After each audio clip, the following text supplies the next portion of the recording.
Okay, here's our video on adding and subtracting decimals. Okay, so it's very important. Let's put this down right here.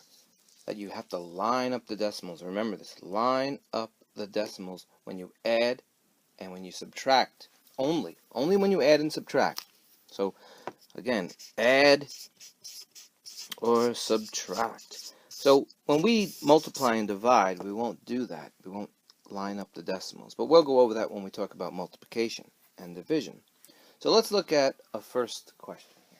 All right, so what if I had this? So here we have 28.93 plus 5. So step 1, what do you think? Line up the decimals. So let's do this vertically. This is horizontal, right? So we'll have 28.93, and we're going to plus it.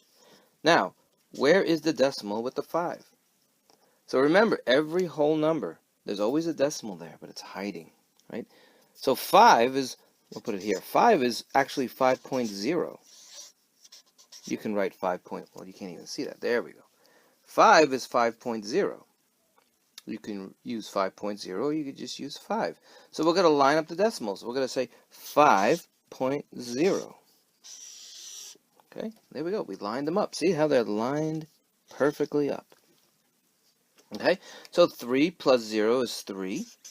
9 plus 0 is 9. Don't forget to bring that decimal down. Bring it down. Okay, and then we have 8 plus 5. Okay, and that's 13. And we'll bring the 1 over there, and we have 33.93. So you see how we lined up the decimals? That's what you have to do to add or subtract. It's the same with subtraction. Okay, let's do another one. So remember, when we add, the answer is the sum. And you know that, right? The answer is the sum. So if you see this word problem, it says find the sum of 5.67 plus this giant number here. Okay? Long number, not a giant number. So we're going to line up the decimals. And remember something in addition. It doesn't matter which one you put on top. You usually want to put the number with the most numbers on top. So we'll do this one first. There's 4 zeros. 1, 2, 3, 4. Right? And we're going to line up the decimals. Just line them up. There you go. Right? So what will that answer be? What would the sum be? Okay. So we have, and if you want, you can add zeros here. You can if you want, just to make it look nice.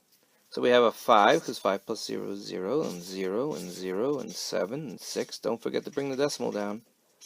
5 plus 2 is 7, and there's our answer. Okay? So now, again, the key here is to line up the decimals with addition and subtraction. So it's the same in subtraction. So what if you found a question like this? Remember, the answer in subtraction is the difference. The difference. So, what's the difference of 987 and 10.002? So, what's the first thing we should do? Line up the decimals. So we have 987, and remember, it's 987.0. Anytime you see a whole number, you can put 0. And we'll line up the decimals. Okay, so we lined them up. And here, since there's nothing here, we can just put zeros. And what would the difference be now? Remember, we're subtracting, so keep that in mind. We're not adding, we're subtracting. So remember, we have to borrow, and we can't borrow from nothing. So we go over here, there's nothing, there's nothing. We have to borrow all the way to this 7. We'll borrow that, that becomes a 6, that becomes a 9, that becomes a 9, and that becomes a 10. Because we borrowed all that.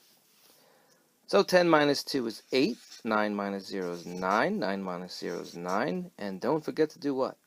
Bring that decimal down. See, it's all lined up. Now this is a 6 now, so it's 6, 7, and there's our answer. So what are we doing?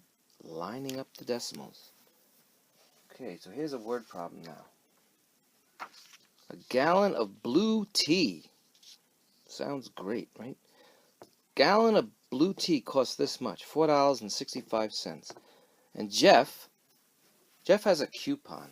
for 34 cents. Off. So we're going to take 34 cents off the price. So what does that mean? We're going to subtract, right? Anytime you see off, we want to subtract. So see if you can do that problem. Okay, so there's $4.65 minus 34. If you want, you can put a 0 here. You don't have to. Some people like that.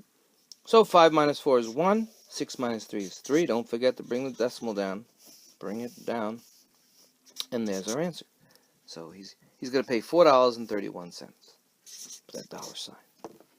Okay, let's do another word problem. Let's say the temperature in New York was 67.8 degrees. We'll say Fahrenheit, right? We use Fahrenheit. And in Rome, it was 70.3 degrees.